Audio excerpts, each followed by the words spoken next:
Donald Trump will be the last president. Donald Trump will have another term. Those are the rumors. But the whispers go deeper. Not just that Trump could be the last president, but that governments themselves may be dissolved. What comes after is already on the table. They call it post-nation governance. The systems we live in are being stress tested, and what comes next will feel wild, but it's already underway. Something doesn't add up. Governments around the world aren't just failing at random. It looks too orchestrated. Hi guys, welcome back to our channel. In case you're new here, my name is Maren. And I'm Maureen. Right. So guys, we came across a white creator on TikTok, and what he says is gonna be sending chills down your spine. Right. Why am I saying this? He's gonna be sending a very strong warning to Americans, and not just Americans, but he's gonna be talking about why the world is looking the way it is, starting with America. Right. So, does his words spell conspiracy theory, or do you think he is on to something? Let's watch this video and then you come back and talk about it. You can definitely let us know what you think about the episode, and also consider subscribing if you're new to our channel. But let's watch and listen carefully. Something doesn't add up. Governments around the world aren't just failing at random. It looks too orchestrated. And if that's the case, then this is dangerous info. I mean, look around.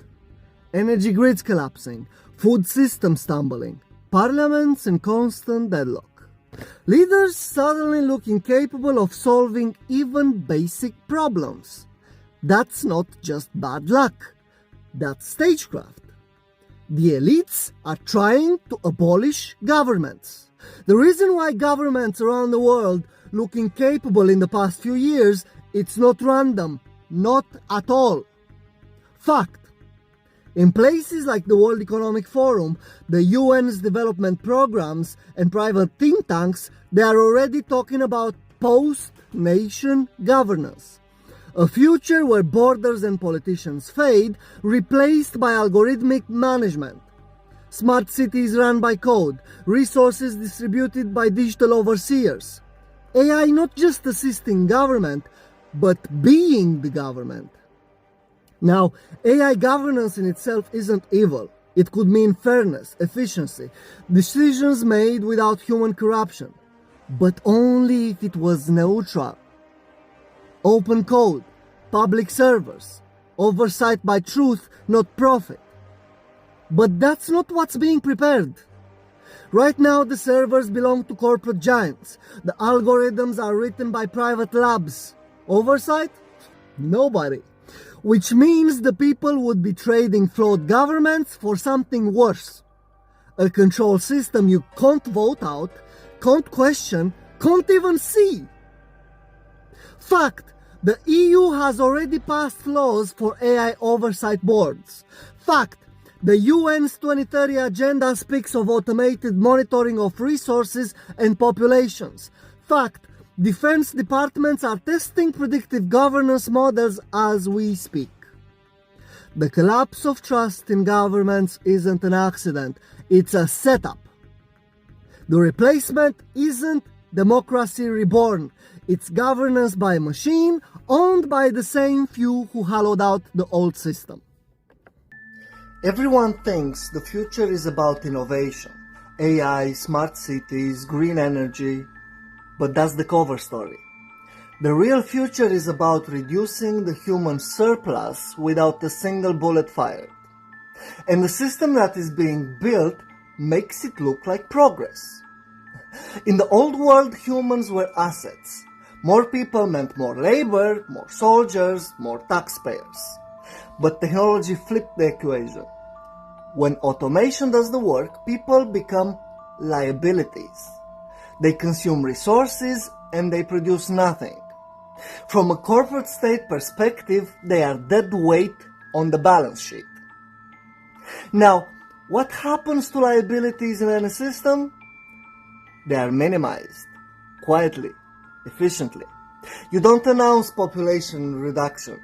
You don't draft policies that say, time to eliminate 800 million people. You design the environment so people self-select out of life. First, you control food economics. Make real nutrition a luxury. Flood markets with synthetic hyper-processed calories. Why? Cheap to make, addictive to consume, and lethal over time. Obesity, diabetes, cancers. It's slow-motion euthanasia disguised as personal choice. And then you privatize survival systems. Hospitals, medicine, insurance. Turn health into a product, and when the bill comes and you can't pay, nature takes its course. No violence, no fingerprints. Meanwhile, you flood culture with distractions. War headlines, influencer drama, ideological cage matches, so no one notices the algorithm that decides who thrives and who quietly disappears. People think they are arguing politics, but in reality they are debating inside the zoo enclosure, while the zookeeper holds the keys to their lifespan. This isn't genocide. It is market-driven selection, a corporate Darwinism where the unprofitable simply phase out. And the punchline? They don't kill you. They invoice you until you die. This is the most profitable extinction in human history. And is happening in slow motion while everyone thinks they are free. If you want to see the future, don't look at science fiction. Look at the small experiments already happening today. Because the systems we live in are being stress tested, and what comes next will feel wild, but it's already underway. We are moving into a world where nations are not only divided by borders, but by information itself. China has the Great Firewall, Russia is building the RUNET, the EU speaks of digital sovereignty.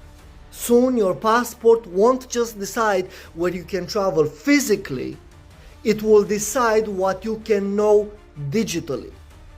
Whole populations will be sealed into national intranets, and inside those walls, communities will be isolated into algorithmic silos. You can already see it on social media today.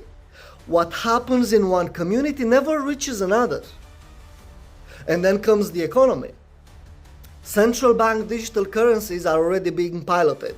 Once programmable money replaces cash, every transaction can be limited by category, by location, and even by your carbon footprint. Rationing will not arrive at your door with soldiers. It will arrive with a line of code in your digital wallet. And at the same time, information itself becomes synthetic. Entire leaders or movements may be AI generated and indistinguishable from the real thing. AR and AI media will allow two people standing on the same street to see entirely different realities. One sees calm, the other sees chaos. And this isn't fantasy, it's already possible. And protest itself? Crowd control is shifting from buttons to behavior. Sound and frequency weapons exist today. Now extend that forward. Emotional dampening at scale. A city where outrage never ignites because the very environment suppresses anger. Punishment shifts from prison to digital exile. You're free to walk the street, but cut off from banking, ID, and transport. Social death replaces physical bars. This is the trajectory. A world digitally and physically fragmented, where communities cannot compare notes, economies run on programmable scarcity, and consensus reality itself is manufactured. None of this is speculation. Each piece is already being tested. The wild future is built one quiet pilot program at a time. So the question isn't whether the future is coming. The question is who writes the rules of it and whether we accept the cage because it looks like safety. Stay close. The next glimpse is already here. You look at the West and you think we are living the dream. But let me show you the truth with numbers. In Europe, the richest 10% own about 60% of everything. In the United States, the top 1% alone hold almost a third of all wealth. And the bottom half together, they own just 2%. Now look at Africa. The richest 1%, just 1 in 100, own about half of everything. In South Africa, the top 10% control more than 80% of the country's wealth. Do you see the pattern so far? It's not you against us. It's all of us beneath the same pyramid. Yes, there are differences. Here in the West, poverty is hidden behind clean streets and credit cards. People live in houses that belong to the banks, drive cars that belong to finance companies, and buy food on debt. I know it looks like comfort. It isn't, and it's actually control. In Africa, inequality is even more visible. The mansions of the few stand out against the struggles of the many. But the design is the same. A tiny elite holding everything while the majority carry the weight. We are actually more alike than you think.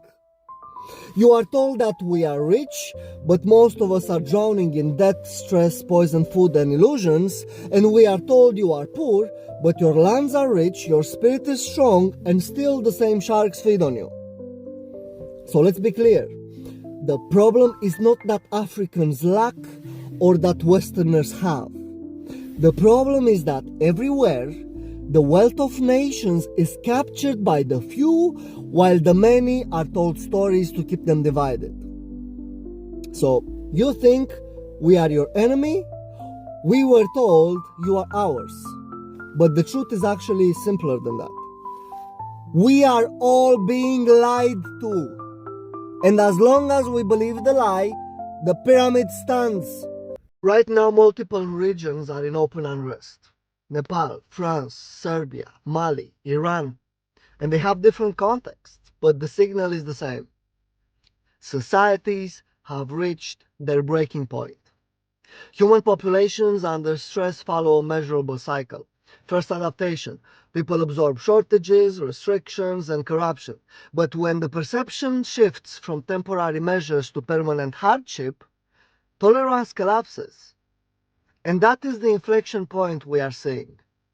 And once that threshold is crossed, protests emerge not as isolated events, but as collective declarations that the existing trajectory is no longer acceptable. At the same time, power structures are not passive. Crises can be exploited, accelerated, or even manufactured. In Nepal, the social media ban wasn't only a policy error. It was a trigger that activated a combustible population.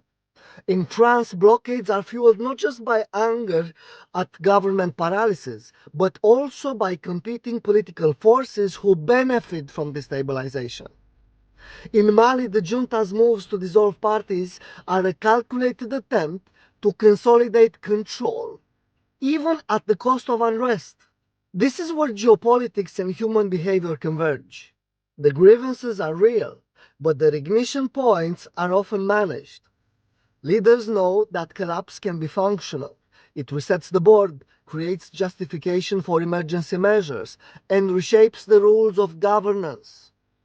Protest movements become both authentic expressions of discontent and instruments in larger strategic games. So we are looking at a hybrid phenomenon. From the bottom up, populations reacting to the erosion of dignity and resources, and from the top down, systems that tolerate or even encourage disruption in order to pivot a new order.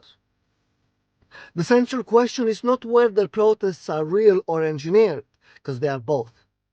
The critical issue is, who harnesses the energy once it erupts? And if captured by entrenched power, the cycle of control tightens. And if it remains with the people, the trajectory shifts. So guys, welcome back. Let us know what you think about this episode on the comment section, yeah? Let us know also, do you think that this is just a conspiracy theory, or do you think that this guy is seriously onto something, you know? And as you respond to that question, I also want to talk about something, yeah? He mentioned a lot of things in his videos, and one of the things he mentioned that took my interest is he talked about Postnation governance, right? And let's debunk that for a second, right? Postnation governance. There are people also on the internet who normally talk about a one world order, right? And do you think that these two are correlated? Right, because for those of you who know a creator that goes by the name News Daddy, he recently uploaded a video where the Parliament of EU had a representative who is AI, who was making a first-time appearance in that parliament, right? Right, and when I heard this guy talk about AI becoming a very predominant figure in how the world is gonna be governed, I'm not surprised at all. But I can't even help but wonder how a world like that will look like, because over and above, before machines get to rule human beings are human beings with feelings. Right, and Before you go on, do you know this AI was extremely offended when some of the members of parliament suggested the same thing, that human beings are human and AI is not human. So this AI was extremely offended and asked why they are ruling her based on the fact that she is a robot, instead of looking at her other extremely qualified characters. And why was she offended? Because they were saying she's not human, she doesn't have the human aspect to rule. So right now they're making AIs with feelings. Anyway, that is still something very interesting to look at. So let's talk about also something that he mentioned, a world where we are going to be witnessing a post-nation governance. And he also talked about, as he was talking about that, I was thinking about, there used to be a time where the world, or the system that was, used to rely on kingships. There was a system, a world where they used to rely on empires to do with queens. You know, that is how the world used to survive. But look at the world right now. In Africa alone, you know, we used to have kingdoms, right? But right now, the only non-kingdom that is in the south, that is, some people even don't know about it, I would say, is it Lesotho, where they're still ruled by kings.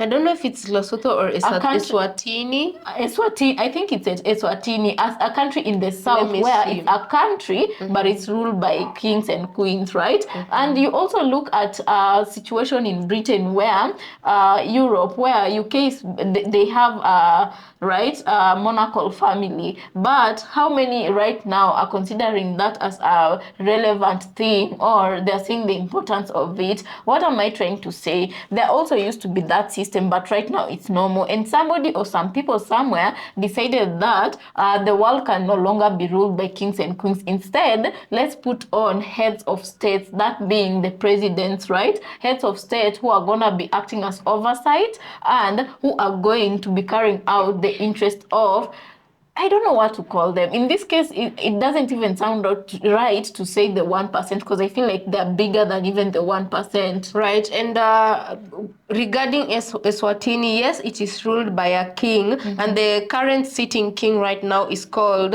King Mswati III. King Mswati III. So you see what I'm trying to say? We used to have the Roman Empire.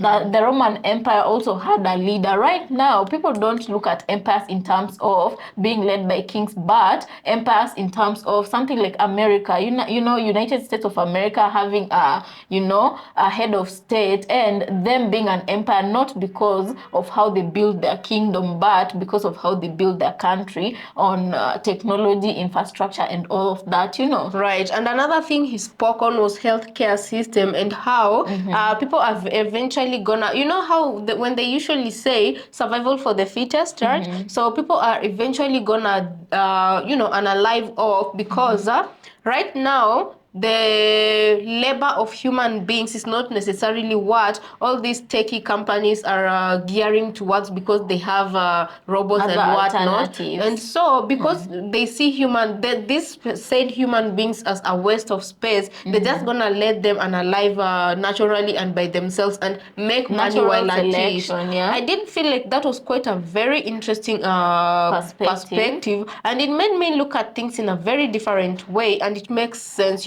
only that you can't go in depth right now, because on these platforms right now you don't know what can be talked about and what cannot be talked about currently as it is. So we'll Right. just leave it at that. And another thing he also spoke of was how right now, before, you would also notice that free flow of information on social media was very easy, but right now he says algorithms are gonna change for different regions, even if you're in the same place, right? And I did notice that ever since TikTok was going to be shut down in America, that is when people noticed a lot of things that this guy is saying. And one of them, when he says people will be seeing different things, I also saw with Jimmy Kimmel, and also when a certain Charlie K lost his life, how the media has just been trying to push one narrative and quiet down another narrative, because you're not allowed to talk about certain things. Right, and there are also topics right now people are noticing the difference, because one thing we used to be very, very happy about is, even when we were starting our platform, we used to talk about how social media, which it was at some point, only that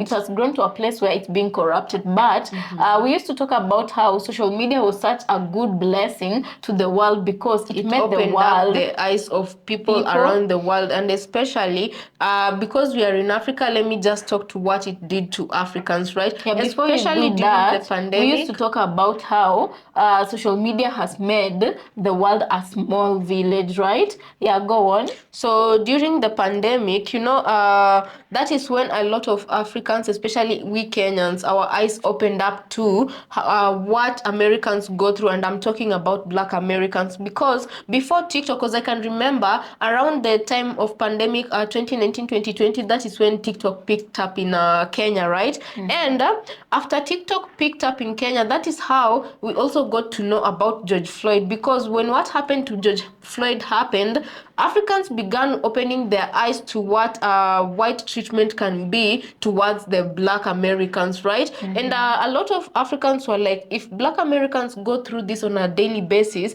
they're welcome to come back home. But we honestly, genuinely didn't know this is your daily struggle in America. So you see, because of the internet, a long time ago, internet wasn't being consolidated into this one algorithm where different people see different things, you see. So that is how Africans got to open their eyes to what the struggles of Black Americans meant. But right now, with how things are going, it seems like the communication wants to be cut between people who are in different places or in the same place. And when he said that algorithm will be feeding two different people two different things, long time ago, before TikTok hit in Africa, what Africans used to see was the good side of America, how white people were good, how white people were saviors. But when TikTok hit, before the algorithm was being controlled, Africans started to see what white America was truly about. You get to see the side of racism that was not being shown to Africans. You get to see the side where majority of the population in America, that being the Black American percentage, being harassed by cops. Let's say, for example, even the number of times they get to be stopped by white cops, right? But guys, another thing we have to talk about, right, is the fact that you only keep the power by dividing. The only way you get to keep the power is through dividing, and that is how you conquer them, right? And right now, there seems to be some sort of reconnection trying to happen or wanting to happen, and that is not right. They're trying to rewire. They're trying to rewire the world back to factory settings, right? To fit their own, And right now, what is happening? It's quite. I would say why they could be shaken for seeing a Black American saying, I went to Africa and this is what I found, right? And they actually enjoyed the experience. And it could be quite frightening to those people to see an African say, wow, I met a Black American and this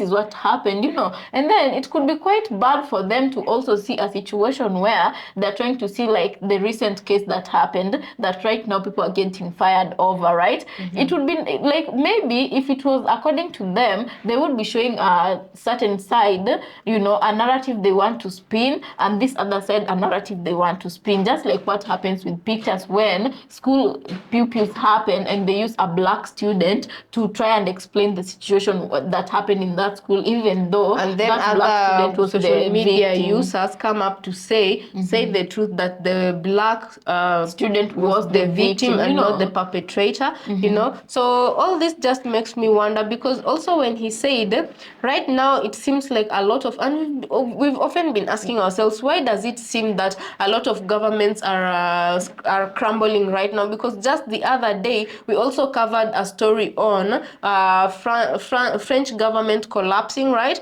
And right now that the AI is being reintroduced, what are we to think of this matter? Right. Personally, I would agree with him on some things. Like when you talk about they want the world to become a small village, another piece of small villages where this they are the only ones with the keys to control it. Exactly. And this one does not know what happened to these people. So that they can do something to this other village without this village speaking up. Right now I feel like if you've not noticed, like some things are happening, and unlike before you used to get those on your feed, but right now it's like you get a specific type of information on your feed and others not necessarily, But guys, I don't know, let us know what you think about this episode. Is it far-fetched? Is it far-reaching? Do you think he's onto something? Just let us know in the comment section what you think about it, right? Right. So guys, consider subscribing if you're new to our channel, and we'll see you on our next episode.